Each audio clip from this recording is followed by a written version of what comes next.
বন্ধুরা, অম্বুবাচী তিথি শুরু, আর এই বিশেষ তিথি থাকাকালীন তন্ত্রমন্ত্রের বিশেষ ফল পাওয়া যায়। হ্যাঁ বন্ধুরা, যে সমস্যা আমাদের সারা জীবনেও কাটে না, এই অম্বুবাচী তিথি চলাকালীন কিছু টোটকাতেই তা সুনিশ্চিতভাবে দূর হয়ে যায়। শুধু বন্ধুরা, আমাদের জানতে হবে সঠিক প্রক্রিয়া ও সঠিক সময়। তাই বন্ধুরা, অম্বুবাচী তিথি শেষ হওয়ার আগে যে কোনো একটি দিন আপনি যদি কুকুরকে বা কাককে খাওয়াতে পারেন, তাহলে আপনি নিজেই এর সুপ্রভাব দেখে অবাক হয়ে যাবেন। হ্যাঁ বন্ধুরা, আপনি একেবারে চমকে উঠবেন। তাই বন্ধুরা, আপনাদের মনে যদি কোনো ইচ্ছা বাকি থেকে থাকে, বা যদি আপনারা কোনো সমস্যায় ভোগেন, সেটা হতে পারে আর্থিক সমস্যা বা পারিবারিক সমস্যা, মানসিক সমস্যা বা শারীরিক সমস্যা। বন্ধুরা, সমস্যা যাই হোক না কেন, আপনারা যদি আগামীকাল এই অম্বুবাচী তিথি শেষ হবার আগেই কুকুর ও কাককে এই খাবারটি খাওয়াতে পারেন, তাহলে আপনারা সুনিশ্চিতভাবে সেই সকল সমস্যা থেকে বেরিয়ে আসতে পারবেন। তাই এই ভিডিওটি বন্ধুরা শুধু আপনাদের জন্য। তাই বন্ধুরা, যারা প্রচন্ড কষ্টে ও মহা বিপদে আছেন, তারা অতি অবশ্যই এই ভিডিওটি সম্পূর্ণ শেষ পর্যন্ত দেখতে থাকুন। কারণ যে প্রক্রিয়াটি আজ আমি আপনাদেরকে জানিয়ে দেব, তা যদি সঠিকভাবে পালন না করতে পারেন, তাহলে আপনারা কিন্তু বন্ধুরা এর যে শুভ ফল তা আপনারা দেখতে পাবেন না। তাই এই প্রসঙ্গে বিস্তারিত জানার আগে আপনাদেরকে বলে রাখি, আপনি যদি আমাদের চ্যানেলে নতুন হয়ে থাকেন, তাহলে চ্যানেলটি অবশ্যই সাবস্ক্রাইব করুন এবং পাশে থাকা নোটিফিকেশন বেল আইকনটি ক্লিক করুন। কারণ আমি বিভিন্ন প্রকার তন্ত্র, মন্ত্র, বশীকরণ, টোটকা, বাস্তু টিপস, জ্যোতিষ শাস্ত্র, পুজো, আরাধনা এবং ব্ল্যাক ম্যাজিক করা নিয়ে নিত্য নতুন ভিডিও আপলোড করে থাকি, যা প্রয়োগ করার মাধ্যমে আপনার জীবনে থাকা সকল প্রকার সমস্যার সমাধান করতে পারবেন। চলুন এবার মূল আলোচনায় প্রবেশ করা যাক। তবে মূল আলোচনায় প্রবেশ করার আগে আপনারা যদি মাতা কামাখ্যা দেবীর আশীর্বাদ ও কৃপায় নিজেদের জীবনকে ধন্য করতে চান, নিজেদের জীবনে সুখ, শান্তি, সমৃদ্ধি পেতে চান এবং জীবনে থাকা সকল প্রকার সমস্যা থেকে রেহাই পেতে চান, তাহলে একবার অন্তত জয় মা কামাখ্যা দেবীর জয় লিখে কমেন্ট অবশ্যই করুন। বন্ধুরা, আপনারা একটু লক্ষ্য করে দেখবেন যে আমাদের জীবনে এমন কিছু কিছু দোষ লেগে যায়, যা থেকে খুব সহজেই আমরা মুক্তি পেতে পারি না। বন্ধুরা, আমরা অনেক পূজা পাঠ, মন্দির, মসজিদ ঘুরে, দান, পুণ্য, জপ তপ করেও দেখা যায় যে আমরা যে সমস্যায় ভুক্তভোগী ছিলাম, সেই সমস্যা রয়ে গিয়েছে, কিছুতেই এর থেকে সমাধান পাচ্ছি না। জীবন যেন এক নরকের মতো হয়ে যায়। বন্ধুরা, চারিদিকে ধার দেনা ও ঋণের দায়ে ডুবে নিজের জীবনকে ত্যাগ করার মতো বাজে সিদ্ধান্ত অনেকেই নিয়ে থাকেন। কারণ তারা তো জানেই না যে মৃত্যুর পর সেই সমস্যাও কখনোই যায় না, বরং উল্টে আরো বেড়ে যায়। কারণ আয়ু পূর্ণ না হওয়া পর্যন্ত সে এখান থেকে যেতে পারে না, আর একেই পেত জনি বলে। বন্ধুরা, এই পেত জনিতে থাকার জন্য সে তার পরিবারকে নানা রকমের সমস্যা দেয়, যাতে তার পরিবার তার মুক্তির ব্যবস্থা করে। তাই বন্ধুরা, আমাদের বেঁচে থাকতেই এই সমস্যার সমাধান খুঁজতে হবে, আমাদের জীবনে লড়তে হবে। বন্ধুরা, আমাদের জীবনে তিনটি কারণে দুর্ভাগ্য লেগেই থাকে। এক, নেগেটিভ সমস্যা। দুই, পিত্ত সমস্যা। তিন, শনি মহারাজের সাড়ে সাতি। আর এগুলি কিন্তু বন্ধুরা আমাদের কর্মদোষেই হয়। তাই আজকের ভিডিওটিতে বন্ধুরা আমি আপনাদেরকে যে উপায় বা টোটকাটি বলবো, তা যদি আপনারা সঠিকভাবে সঠিক নিয়মে পালন করতে পারেন, তাহলে আমি আপনাদেরকে সুনিশ্চিতভাবে বলতে পারি যে আপনাদের জীবন থেকে এই তিনটি সমস্যা ম্যাজিকের মতো চুটকিতে দূর হবে। হ্যাঁ বন্ধুরা, এই উপায় বা টোটকাটি এতটাই শক্তিশালী। বন্ধুরা, আমরা আপনারা প্রত্যেকেই জানি যে কাক হচ্ছে শনি দেবের বাহন। এছাড়াও কাককে যমরাজের দূতও বলা হয়। আর কুকুর হলো বন্ধুরা ভগবান কাল ভৈরব দেবের বাহন। তাই ভূত, পেত, এনার্জিদের কুকুর আগে থেকেই দেখতে পায়। এছাড়াও বন্ধুরা কুকুরেরা গ্রহের কুপ্রভাব থেকে আমাদেরকে রক্ষা করে। ঠিক তেমনি কাক আমাদের বাড়িতে পিত্তলোক থেকে নিয়ে আসা খবর, তাই কাক আমাদের পিত্তলোক থেকে নিয়ে আসা খবর নিয়ে আসে। বন্ধুরা, বলা হয় যদি কোনো জীব আত্মা আমাদের বংশে জন্মগ্রহণ করে বা কারোর মৃত্যুর সময় হয়ে এলে কাক আমাদের আগে থেকেই সংকেত দেয়। আর এটা শিব পুরাণে ভগবান শিব মাতা পার্বতীকে স্বয়ং বলেছিলেন। তাই বন্ধুরা, আপনারা ভালো করে মন দিয়ে প্রক্রিয়াটি শুনুন। আমি সবার প্রথমে যে উপায় বা ক্রিয়াটির কথা বলবো তা হলো, বন্ধুরা, আপনারা যদি আর্থিক সমস্যায় ভুক্তভোগী হয়ে থাকে, হ্যাঁ বন্ধুরা, যদি আপনারা জীবনে আর্থিক উন্নতি করতে চান, তাহলে সবার প্রথমে আপনাদের ওপর থেকে নেগেটিভ এনার্জিকে সরাতে হবে। তাই বন্ধুরা, সামান্য কিছু লবণ নিজের হাতে নিয়ে নিজের মাথার ওপরে 7 বার ঘোরান। তারপর সেই লবণ খাবারে মিশিয়ে কোনো কালো কুকুরকে 3 রাস্তার মোড়ে খেতে দিয়ে তারপর পেছন ঘুরে না দেখে সোজা বাড়িতে এসে হাত পা ধুয়ে বাড়িতে ঢুকুন। বন্ধুরা, এতে কিন্তু কুকুরের কোনো ক্ষতি হবে না, উল্টে সেই নেগেটিভ এনার্জি নাশ হবে এবং কিছুদিনের মধ্যেই আপনারা এর ফল পেতে শুরু করবেন। হ্যাঁ বন্ধুরা, আপনাদের হাতে যেখান থেকে হোক না কেন প্রচুর পরিমাণে অর্থ আসতেই থাকবে। যাই হোক বন্ধুরা, এরপর দ্বিতীয় যে জিনিসটির কথা বলবো তা হলো কালো তিল। হ্যাঁ বন্ধুরা, এই একই প্রক্রিয়ায় এই কালো তিল নিজের হাতের মুঠোয় রেখে সেই তিল আপনার মাথার উপর থেকে 7 বার ঘুরিয়ে কাক দেখলেই ছুঁড়ে দিন। এতে আপনার বাড়ি থেকে নেগেটিভ এনার্জি দূর হবে। এ থেকে আপনার বাড়ির নেগেটিভ এনার্জি কাক নিয়ে পিত্তলোকে চলে যাবে। এবং এই উপায় বা ক্রিয়াটি করার সময় একটি বিষয় আপনাদেরকে মাথায় রাখতে হবে, আর তা হলো, বন্ধুরা, আপনারা যখন এই নুন বা তিল আপনাদের মাথার উপর 7 বার ঘোরাবেন, তখন আপনাদের নিজেদের গুরু মন্ত্র বা ইষ্ট মন্ত্র জপ করবেন। এর ফলে কিন্তু বন্ধুরা খুব তাড়াতাড়ি কাজ হবে। আর আপনারা যদি এগুলি কিছুই না করতে পারেন, তাহলে প্রত্যেক দিন সন্ধ্যায় হাতে কিছুটা কর্পূর নিয়ে আপনার ইষ্টমন্ত্র জপ করার পর মাথায় 7 বার ঘুরিয়ে বাড়ির বাইরে গিয়ে সেটিকে জ্বালিয়ে দিন। এর ফলে কিছু দিনের মধ্যে আপনাদের বাড়িতে নেগেটিভ শক্তির প্রভাব অনেকাংশেই কমে যাবে এবং মাতা কামাখ্যা দেবীর আশীর্বাদে আপনার জীবনে সুখ, শান্তি, সমৃদ্ধি প্রচুর পরিমাণে ভরপুর হয়ে উঠবে। বন্ধুরা, যদি জীবনে চলার পথে সুখে শান্তিতে থাকতে চান এবং নানাবিধি বিপদ থেকে বাঁচতে হলে এবং সারা জীবন নীরব ও সুস্থ থাকতে, অম্বুবাচী চলাকালীন সময়ে ভুলেও এই খাবারগুলি খাবেন না।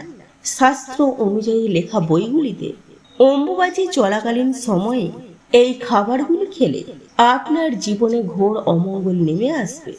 ফলে জীবনে একের পর এক খারাপ ঘটনা ঘটার সম্ভাবনা বেড়ে যায় আমাদেরই জীবনে। সেই সাথে মনোবলও ভেঙে যায়, এমনকি সামাজিক সম্মানও ক্ষুণ্ণ হবার আশঙ্কাও বেড়ে যায়। তাই এই অম্বুবাচী চলাকালীন সময়ে কোন জিনিসগুলি খাওয়া একেবারে উচিত নয়, তাই এই প্রসঙ্গে বিস্তারিত জানার আগে আপনাদেরকে বলে রাখি, আপনি যদি আমাদের চ্যানেলে নতুন হয়ে থাকেন, তাহলে চ্যানেলটি অবশ্যই সাবস্ক্রাইব করুন এবং পাশে থাকা নোটিফিকেশন বেল আইকনটি ক্লিক করুন। কারণ আমি বিভিন্ন প্রকার তন্ত্র, মন্ত্র, বশীকরণ, টোটকা, বাস্তুটিপ, জ্যোতিষশাস্ত্র, পুজো, আরাধনা এবং ব্ল্যাক ম্যাজিক করা নিয়ে নিত্য নতুন ভিডিও আপলোড করে থাকি, যা প্রয়োগ করার মাধ্যমে আপনার জীবনে থাকা সকল প্রকার সমস্যার সমাধান করতে পারবে। চলুন এইবার মূল আলোচনায় প্রবেশ করা যায়। বন্ধুরা, আমি সবার প্রথমে যে কথাটি বলবো, যে এই অম্বুবাচী চলাকালীন সময়ে আপনারা প্রত্যেকটি দিন সকাল সকাল ঘুম থেকে উঠুন আর সকাল 8টার মধ্যে স্নান করে নেবার চেষ্টা করুন। এবং এরপর আপনি যদি গুরুমন্ত্রে দীক্ষিত হয়ে থাকেন, তাহলে অবশ্যই গুরুমন্ত্র জপ করুন। কারণ এমনটা করতে পারলে দারুণ সব উপকার মেলে। এর ফলে আপনার গুরুর কৃপায় আপনার এবং আপনার পরিবারে উন্নতি ঘটতে থাকে। ঠিক তেমনি জীবনে কোনো ধরনের দুর্ঘটনা ঘটার আশঙ্কাও কমে যায় এবং সেই সঙ্গে বৈবাহিক জীবন কাটে সুখ এবং শান্তিতে। কর্মক্ষেত্রে সাফল্য আসে এবং অর্থনৈতিকভাবেও সাফল্য আসে। এক কথায় বলা যায় যে জীবনে সুখে শান্তিতে থাকতে চাইলে যা কিছু প্রয়োজন তা সব কিছুই পাওয়া যায় এই পৃথিবী তথা ধরিত্রী দেবীর আশীর্বাদে। তাই অবশ্যই জেনে নিন যে এই অম্বুবাচী চলাকালীন সময়ে কোন জিনিসগুলি একেবারে খাওয়া যায় না। যাই হোক, আমি সবার প্রথমেই আসি, যে সকল মানুষেরা অম্বুবাচীর ব্রত পালন করে তারা গরম চা কখনোই খাবেন না। অর্থাৎ আমি বলতে চাইছি, আপনারা চা খেতে পারবেন তখনই যদি আপনারা অম্বুবাচী শুরু হবার আগে আপনারা করে রাখেন। নচেৎ আপনারা জল এবং চিনি চা পাতা দিয়ে রোদে বসিয়ে সূর্যের তাপে গরম করে খেতে পারেন। এখন অনেকেই হয়তো প্রশ্ন করবেন যে যদি রোদ না থাকে, তাহলে দেখুন বন্ধুরা, সেক্ষেত্রে কিছু করার নেই। কারণ অম্বুবাচী চলাকালীন সময়ে যে সকল মানুষেরা ব্রত পালন করে তাদের কখনো ভুল করেও গরম তাজা টাটকা জিনিস খাওয়া যায় না বা খাওয়া যাবে না। এছাড়াও যে সকল মানুষেরা ব্রত পালন করে তারা কখনোই কোনো নেশার জিনিস খাওয়া যাবে না, এবং তারই মধ্যে বিশেষ করে পান পান আপনারা ভুলেও এই অম্বুবাচী চলাকালীন সময়ে আপনারা কেউই খাবেন না। আপনি অম্বুবাচী পালন করুন বা নাই করুন, পান কিন্তু আপনারা ভুলেও কেউই খাবেন না। এরপর দ্বিতীয় যে খাবারটির কথা বলবো সেটি হলো যে কোনো ধরনের শাক। হ্যাঁ বন্ধুরা, আপনারা ঠিকই শুনেছেন, এই অম্বুবাচী চলাকালীন সময়ে অর্থাৎ এই 3 দিন আপনারা ভুল করেও শাক বা শাক জাতীয় খাবার আপনারা ভুল করেও খাবেন না। শুধু খাবেন না নয়, এই শাক আপনারা মাটি থেকে তুলবেনও না। যাই হোক, এইবার আমি তৃতীয় যে খাবারটির কথা বলবো তা হলো সেটি হলো টক। হ্যাঁ বন্ধুরা, আপনি ঠিকই শুনেছেন, টক বা টক জাতীয় কোনো দ্রব্য আপনারা এই অম্বুবাচী চলাকালীন সময়ে মুখে দেবেন না। এর ফলে আপনার এবং আপনার সংসারে ভয়ঙ্কর রকমের দারিদ্রতা এবং নানা রকমের নিত্য রোগ ব্যাধি লেগেই থাকবে। তাই বন্ধুরা, এই সকল জিনিসগুলি খাওয়া থেকে আপনারা এই 3টে দিন অন্তত নিজেদেরকে বিরত রাখুন।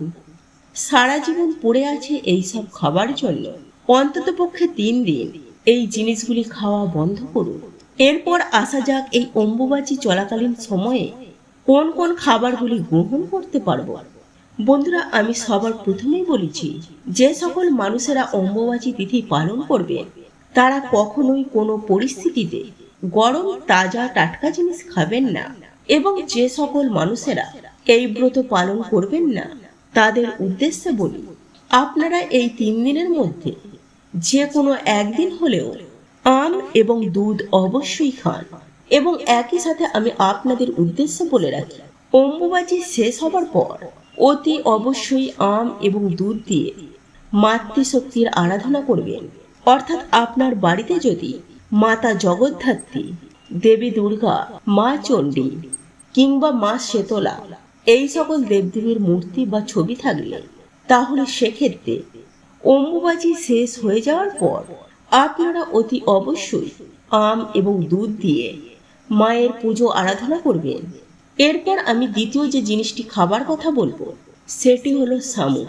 শামুক এই অম্বুবাচী চলাকালীন যে কোনো একটি দিন আপনারা অতি অবশ্যই গ্রহণ করুন। এর ফলে সারা বছর আপনারা নিরোগ থাকতে পারবেন। আমরা আপনারা প্রত্যেকেই জানি যে এই অম্বুবাচী চলাকালীন শামুক খাওয়া অতি অবশ্যই প্রয়োজন। কারণ এই অম্বুবাচী চলাকালীন সময়ে আপনারা যদি শামুক গ্রহণ না করেন তাহলে আপনার শরীরে নানান ধরনের রোগের প্রকোপ বৃদ্ধি পাবে। তার মধ্যে উল্লেখযোগ্য একটি রোগ হলো বাত।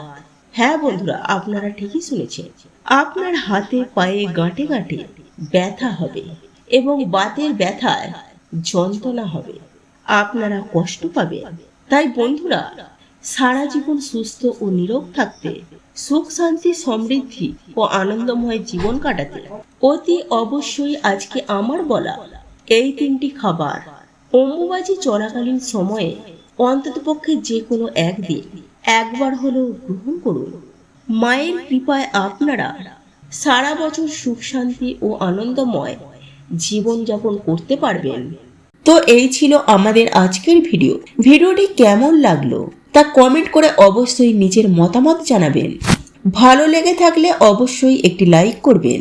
কমেন্টে ভক্তি, ভালোবাসা ও শ্রদ্ধার সহিত জয় মা লক্ষ্মী দেবীর জয় বা জয় শ্রীকৃষ্ণ রাধে রাধে একটি বারের জন্য হলেও লিখে যাবার জন্য অনুরোধ জানাচ্ছি।